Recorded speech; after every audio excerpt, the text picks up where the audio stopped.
The story you are about to hear represents a missing piece in the puzzle of modern history. Without this knowledge, many contemporary events are simply beyond understanding. You are about to hear a man tell you that the major tax-exempt foundations of this land, since at least 1945, have been operating to promote a hidden agenda. And that agenda has nothing to do with the surface appearance of charity, good works, or philanthropy. This man will tell you that the real objectives include the creation of a worldwide collectivist state, including the Soviet Union, which is to be ruled from behind the scenes by those same interests which now control the tax-exempt foundations. The man who tells this story is none other than Mr. Norman Dodd, who in 1954 was the staff director of the Congressional Special Committee to investigate tax-exempt foundations, sometimes referred to as the Reece Committee, in recognition of its chairman, Congressman Carroll Reece. The interview you are about to see was conducted by me in 1982.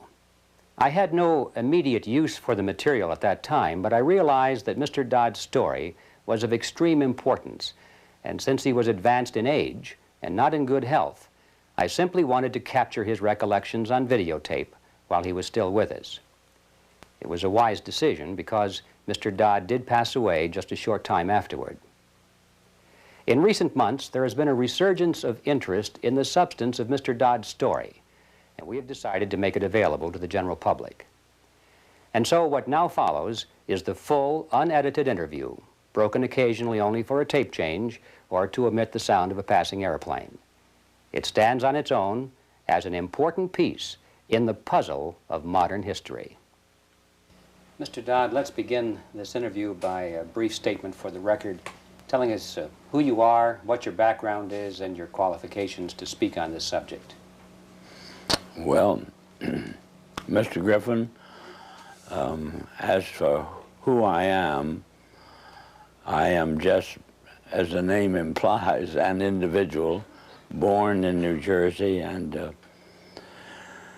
educated in private schools, eventually in a school called Andover, Massachusetts, and then Yale University, and running through my whole period of being brought up and growing up, I have been an indefatigable reader, and I have had one major interest, and that was this country, as I was led to believe it was originally founded.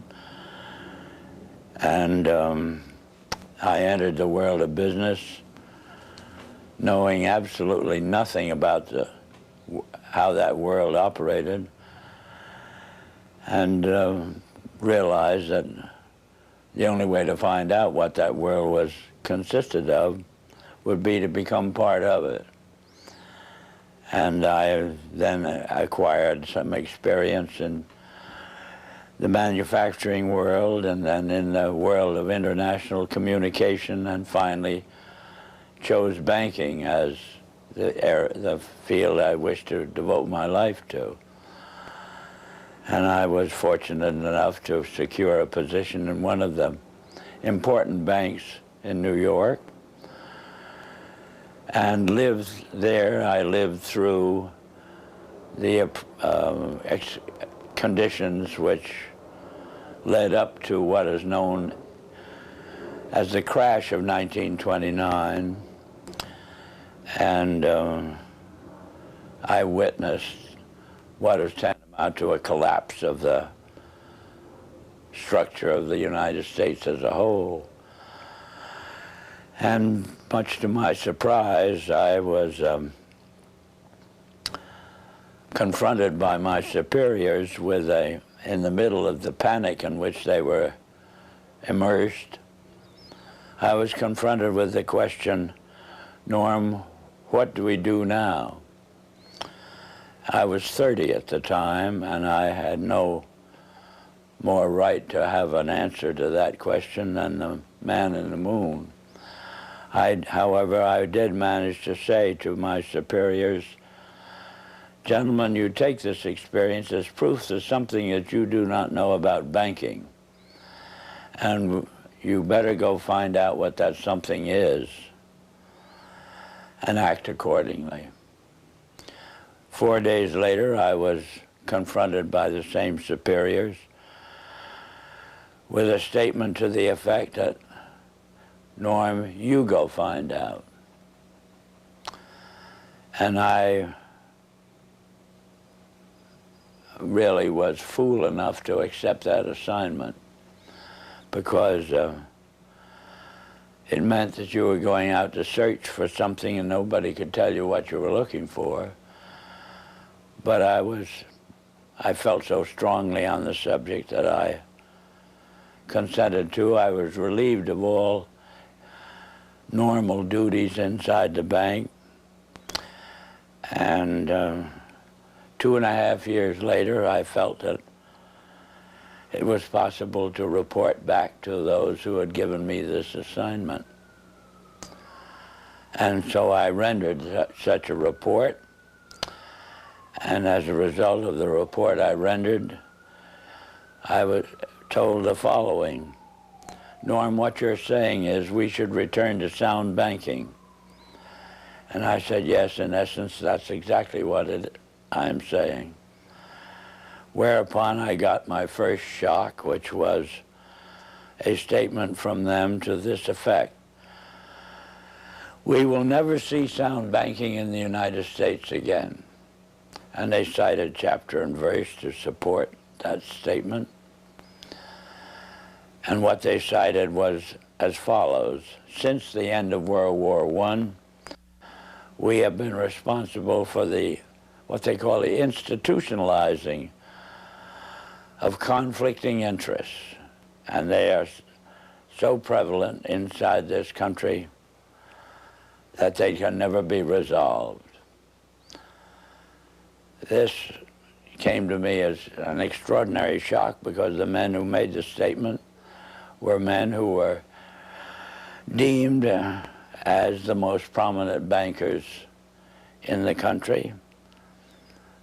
The bank of which I was a part was spoken of as a Morgan bank. And coming from men of that caliber, a statement of that kind made a tremendous impression on me. And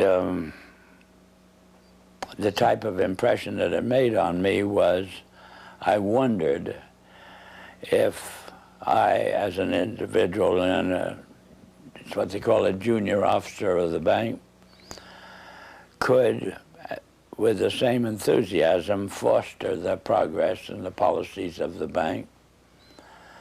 I spent about a year trying to think this out and came to the conclusion that I would have to resign. I did resign, and as a consequence of that, had this experience. When my letter of resignation reached the desk of the president of the bank, he sent for me. And then I came to visit with him, and he stated to me, Norm, I have your letter, but I don't believe you understand what's happened in the last 10 days. And I said, no, Mr. Cochran, I have no idea what's happened. Well, he said, the directors have never been able to get your report to them out of their mind. And as a result, they have decided that you, as an individual, must begin at once, and you must reorganize this bank in keeping with your own ideas. And he then said, now, can I tear up your letter?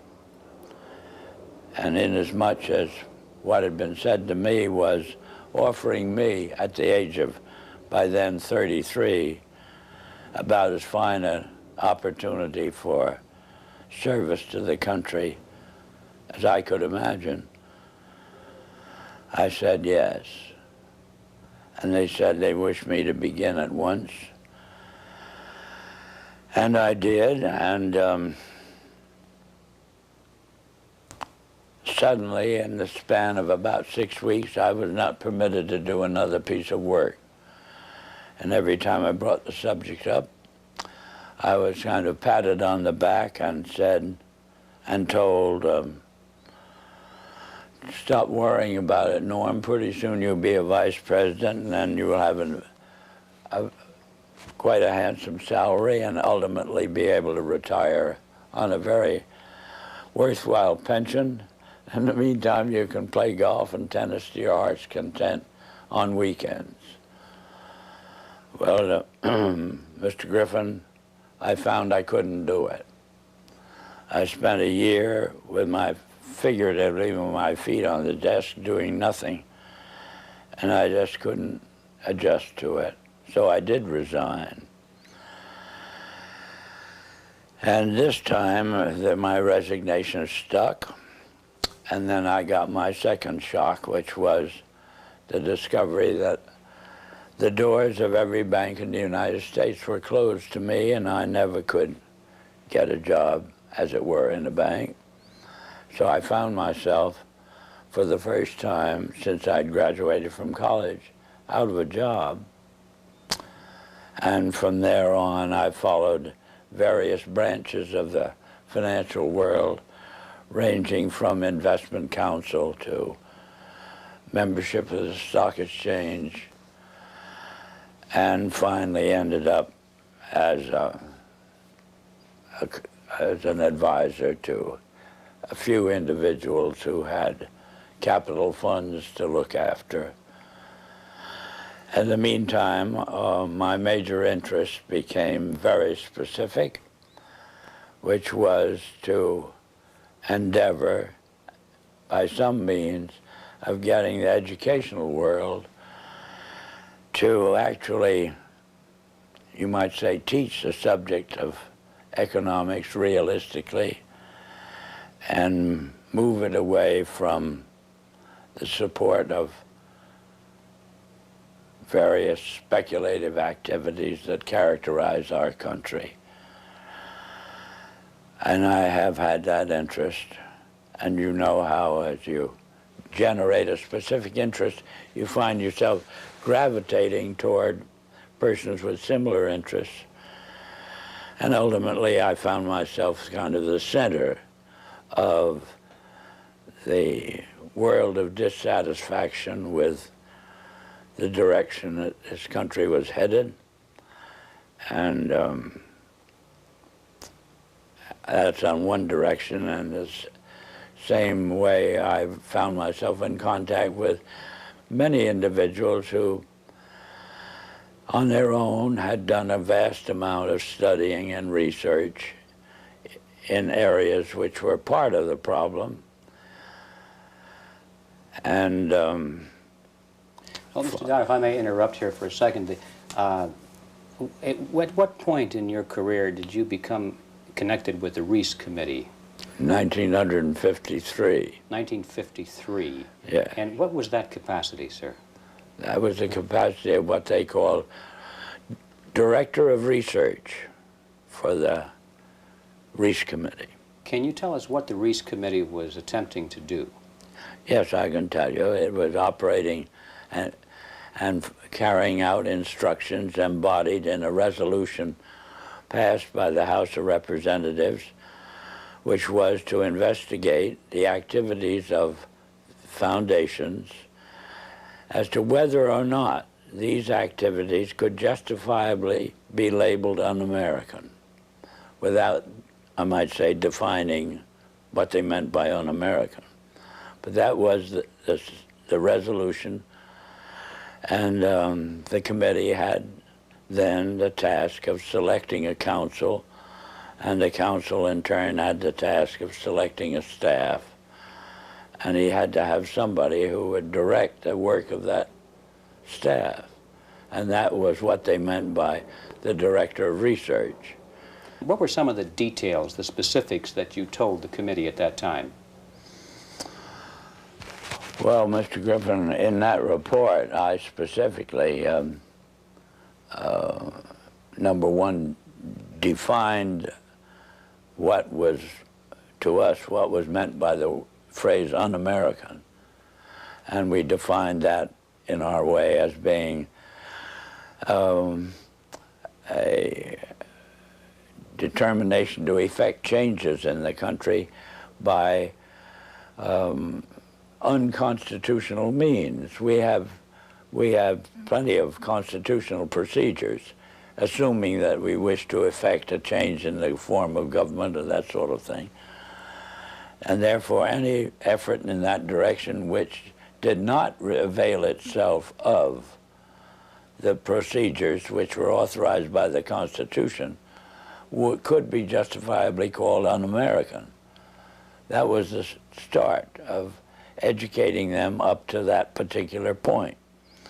The next thing was to educate them as to the effect on the country as a whole of the activities of large endowed foundations over the then past 40 years. What was that effect, sir?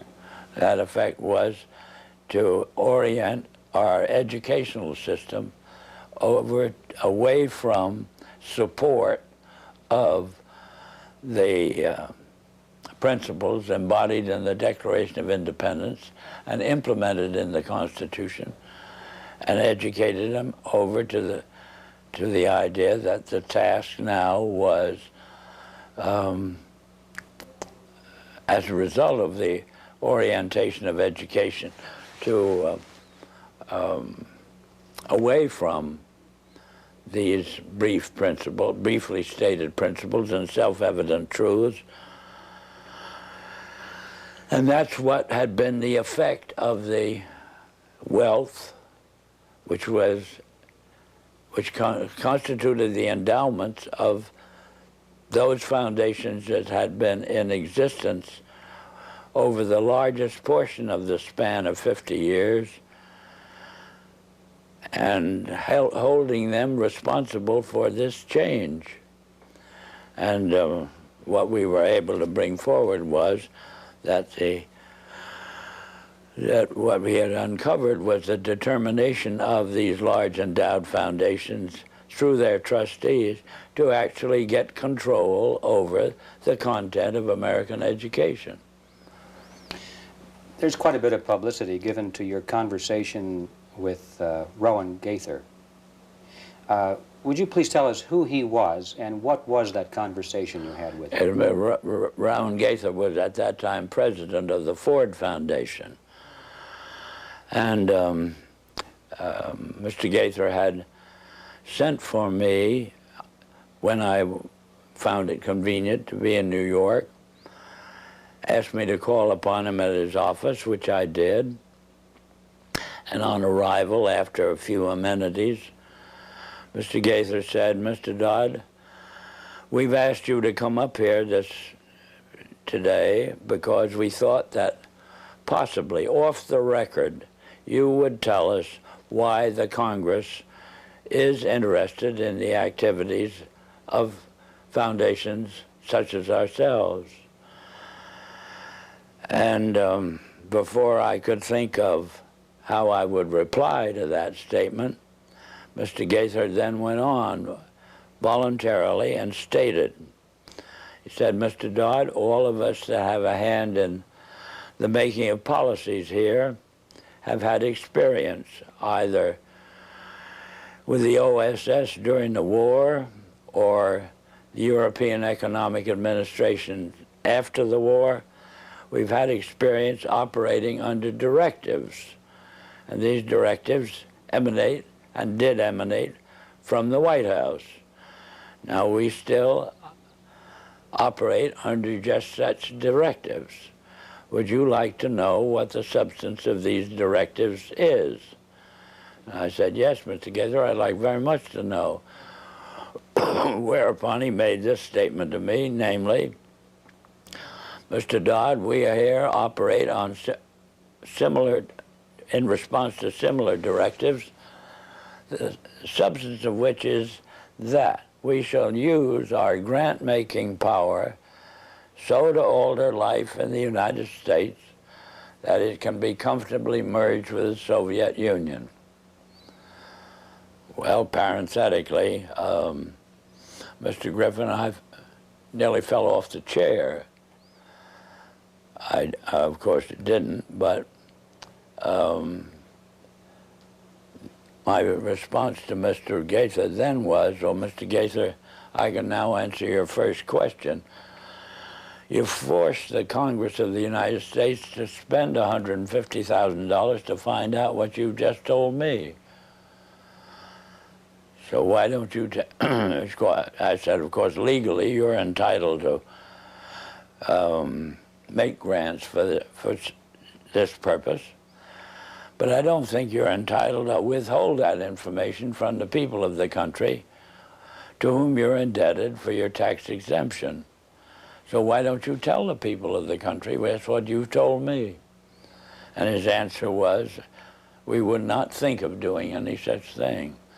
So then I said, well, Mr. Gaither, obviously, you forced the Congress to spend this money in order to find out what you've just told me. Mr. Dodd, you have spoken before about some interesting things that were discovered by Catherine Casey at the Carnegie Endowment. Can you tell us that story, please? Yes, I'm glad to, Mr. Griffin. This experience that you have just referred to came about in response to a letter which I had written to the Carnegie Endowment for International Peace, asking certain questions and gathering certain information. And on the arrival of that letter, Dr. Johnson, who was then president of the Carnegie Endowment, telephoned me and said, did I ever come up to New York? And I said, yes, I did, more or less each weekend. And he said, well, when you're next here, will you drop in and see us? Which I did. And again, on arrival at the office of the endowment, I found myself in the presence of Dr. Joseph Johnson, the president, who was a successor to Alger Hiss, two vice presidents, and their own counsel, a partner in the firm, Sullivan and Cromwell. And Dr. Johnson said, after, again, amenities, Mr. Dodd, we have your letter. We can answer all those questions, but it'd be a great deal of trouble. And we have a counter-suggestion. And our counter-suggestion is that if you can spare a member of your staff for 2 weeks and send that member up to New York, we will give to that member a room in the library and the minute books of this foundation since its inception. And we think that whatever you want to find out, or the Congress wants to find out, will be obvious from those minutes. Well, my first reaction was they'd lost their mind. I had a pretty good idea of what those minutes would contain, but I realized that Dr. Johnson had only been in office 2 years, and the vice presidents were relatively young men, and counsel seemed to be also a young man, and I guessed that probably they'd never read the minutes themselves. And so I said I had somebody, I would take it. I would accept their offer, and I went back to Washington, and I selected the member of my staff who was on my staff, having been a practicing attorney in Washington, but she was on my staff to see to it that I didn't break any congressional procedures or rules. In addition to which, she was unsympathetic to the purpose of the investigation. She was level-headed and a very reasonably brilliant, capable lady. And her attitude toward the investigation was, what could possibly be wrong with foundations? They do so much good. Well, in the face of that sincere conviction of Catherine's, I went out of my way not to prejudice her in any way. But I did explain to her that she couldn't possibly cover 50 years of handwritten minutes in 2 weeks. So she would have to do what we call spot reading. and I blocked out certain periods of time to concentrate on. And off she went to New York. She came back at the end of 2 weeks with the following in the way of, on dictaphone belts. We are now at the year 1908, which was the year that the Carnegie began operations. And in that year, the trustees, meeting for the first time, raised a specific question, which they discussed throughout the balance of the year in a very learned fashion. And the question is there any means known more effective than war, assuming you wish to alter the life of an entire people?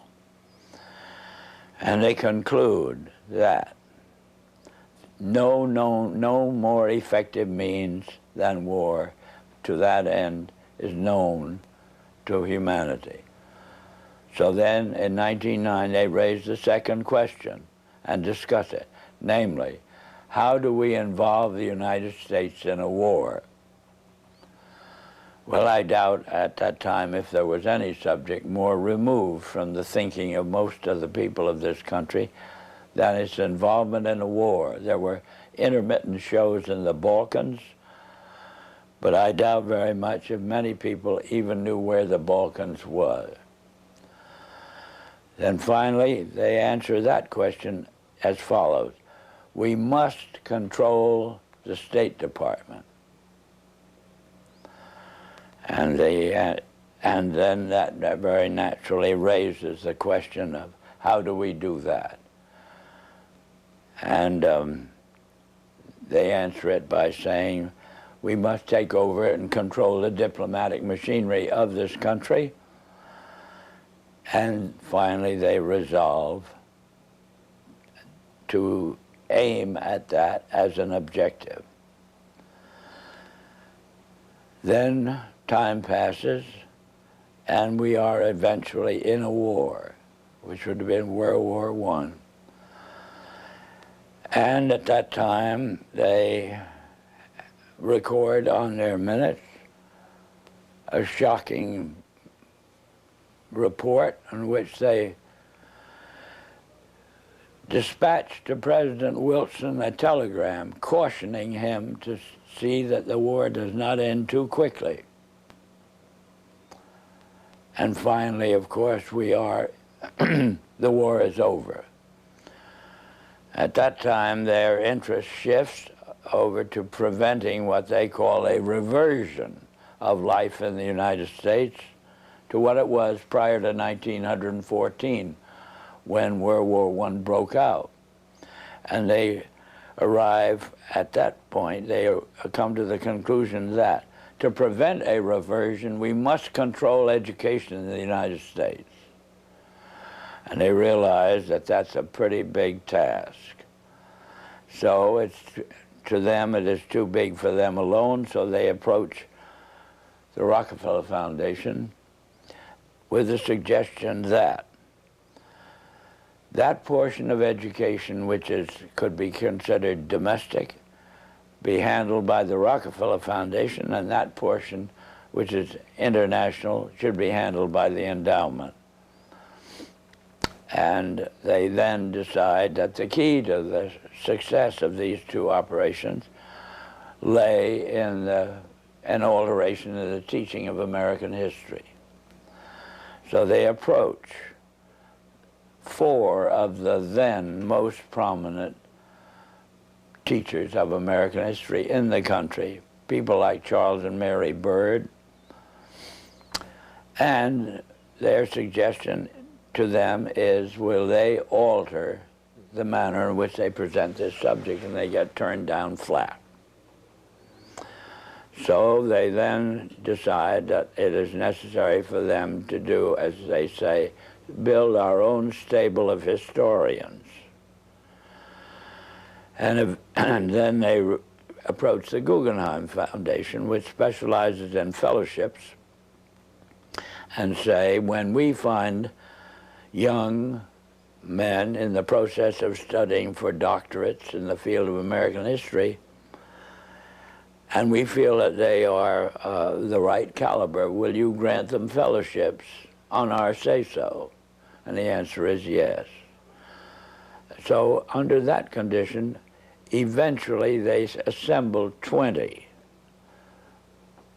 And they take this 20 potential teachers of American history to London, and there they're briefed into what is expected of them when, as and if they secure appointments in keeping with the doctorates they will have earned. And that group of 20 historians ultimately becomes the nucleus of the American Historical Association.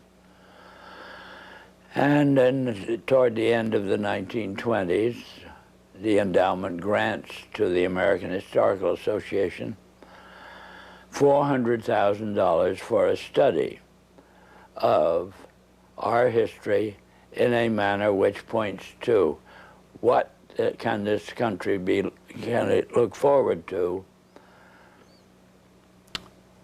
in the future.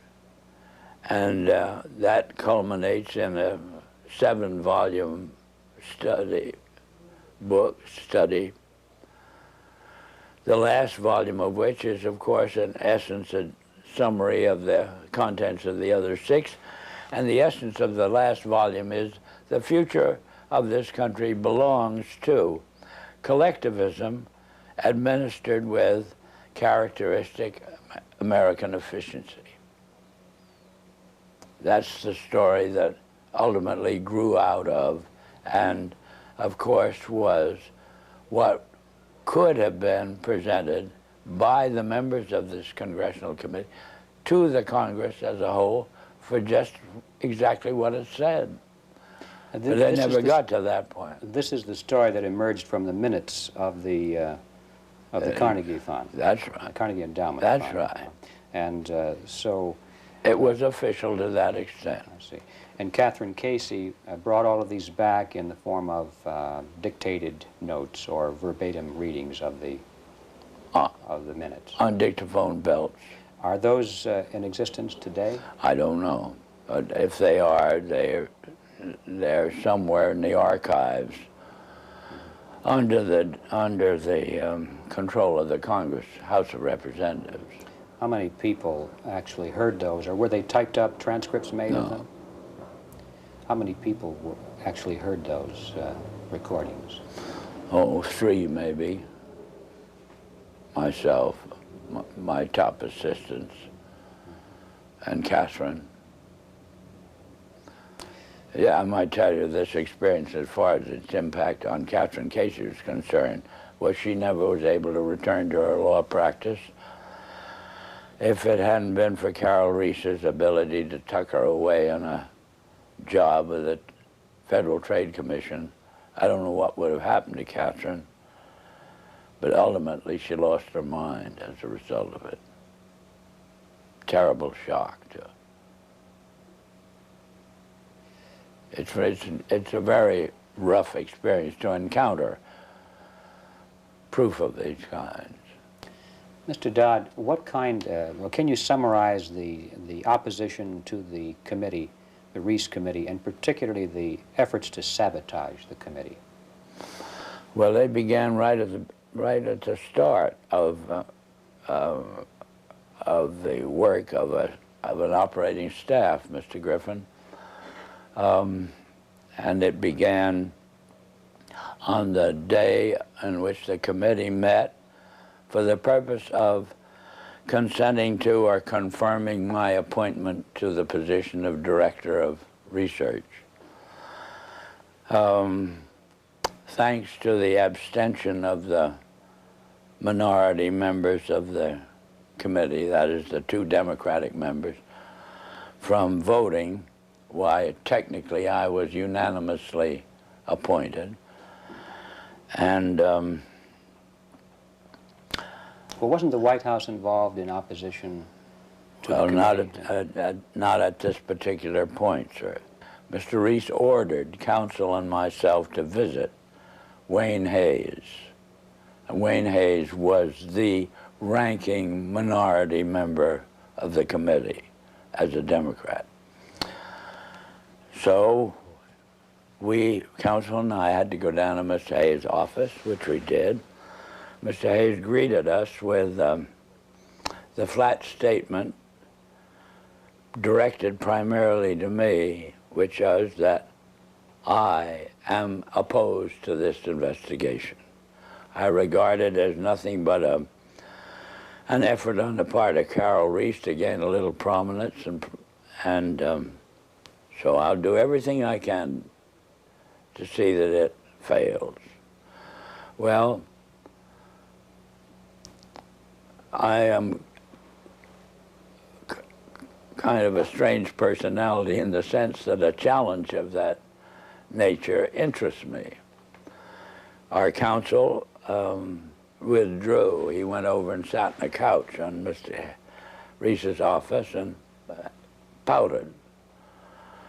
But I sort of took up this statement of Hayes as a challenge and set myself the goal of winning him over to our point of view. And I started by noticing on his desk that there was a book. And the book was of the type that there are many in these days that would be complaining about the spread of communism in Hungary, or that type of book. And this meant to me that at least Hayes read a book. And so I brought up the subject of the spread of the influence of the Soviet world, and for 2 hours discussed this with Hayes, and finally ended up with his rising from his desk and saying, Norm, if you will carry this investigation toward the goal as you've outlined it to me, I'll be your biggest supporter. I said, Mr. Hayes, I can assure you that I will not double-cross you. Subsequently, Mr. Hayes sent word to me that he was in the Bethesda hospital with an attack of ulcers, but would I come and see him, which I did. He then said, Norm, the only reason I've asked you to come out here is I just want to hear you say again, you will not double-cross me. I gave him that assurance, and that was the basis of our relationship. Meantime, counsel took the attitude expressed in these words, Norm, if you want to waste your time with this guy, as he called him, you can go ahead and do it, but don't ever ask me to say anything to him under any condition on any subject. So, in a sense, that cleared the decks for me to operate in relation to Hayes on my own. And as time passed, Hayes offered friendship, which I hesitated to accept because of his vulgarity. And I didn't want to get mixed up with him socially under any condition. Well, that was our relationship for about 3 months, and then eventually I had occasion to add to my staff, and as a result of adding to my staff a top-flight intelligence officer, both the Republican National Committee and the White House were resorted to stop me from continuing this investigation in the direction that Carol Reece had personally asked me to do, which was to utilize this investigation, Mr. Griffin, to uncover the fact that this country had been the victim of a conspiracy. That was Mr. Reece's conviction. I eventually agreed to carry it out. I explained to Mr. Reece that his own counsel wouldn't go in that direction. He gave me permission to disregard our own counsel. And I had then to set up an aspect of the investigation outside of our office, more or less secret. And the Republican National Committee got wind of what I was doing, and they did everything they could to stop me. They appealed to counsel to stop me, and finally they resorted to the White House. Was their objection because of what you were doing or because of the fact that you were doing it outside of the official auspices of the committee? No, their objection was, as they put it, my devotion to what they call anti-Semitism. That was a cooked-up idea, but in other words, it wasn't true at all. But anyway, that's the way I expressed it. And excuse me, why and did they made it stick. Why did they do that? How could they say that? Well, they could say it, Mr. Griffin, but they had to have something in the way of a rationalization of their decision to do everything they could to stop the completion of this investigation in the direction that it was moving, which would have been an exposure of this Carnegie Endowment story and the Ford Foundation and the Guggenheim and the Rockefeller Foundation, all working in harmony toward the control of education in the United States.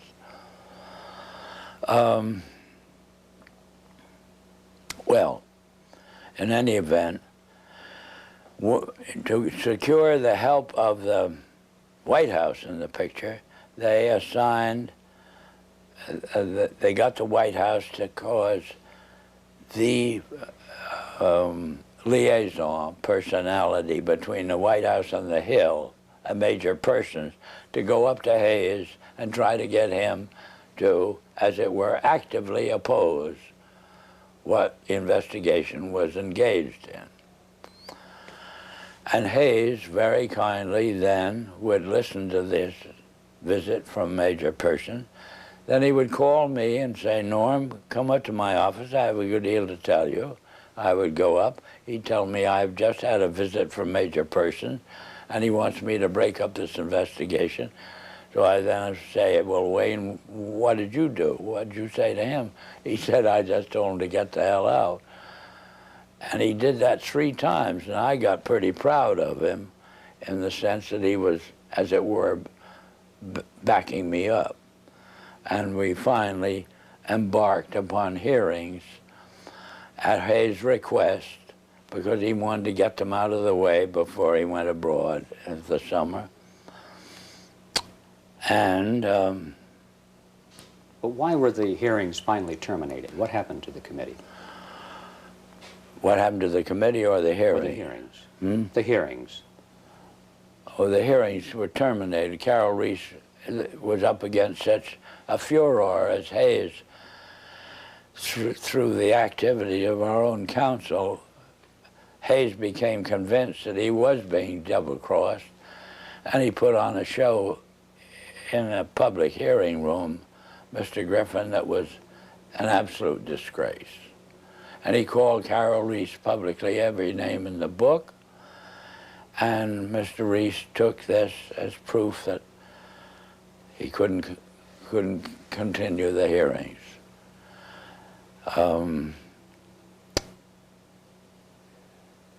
He actually invited me to accompany him when he went down to Hayes' office, and in my presence, with the tears rolling down his face, Hayes apologized to Carol Reece for every done and his conduct,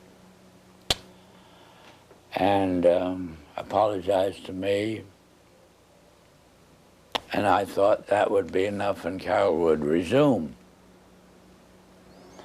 But he never did. The charge of anti-Semitism is kind of intriguing to me. What was the basis of that charge? Was there any basis for it at all? No, the basis that the Republican National Committee used was that the intelligence officer I'd taken on my staff, when I oriented this investigation to the exposure of and proof of a conspiracy, was known to have a book, and the book was deemed to be anti-Semitic. This was childish, but this was the second in command of the Republican National Committee, And he told me that I would have to dismiss this person from my staff. Who was that person, sir? Who was that person? The person? Yes. A Colonel Lee Lorraine. Lee Lorraine. Yeah. And what was his book, do you recall? The title of his book? The book they referred to was called Waters Flowing Eastward, which was a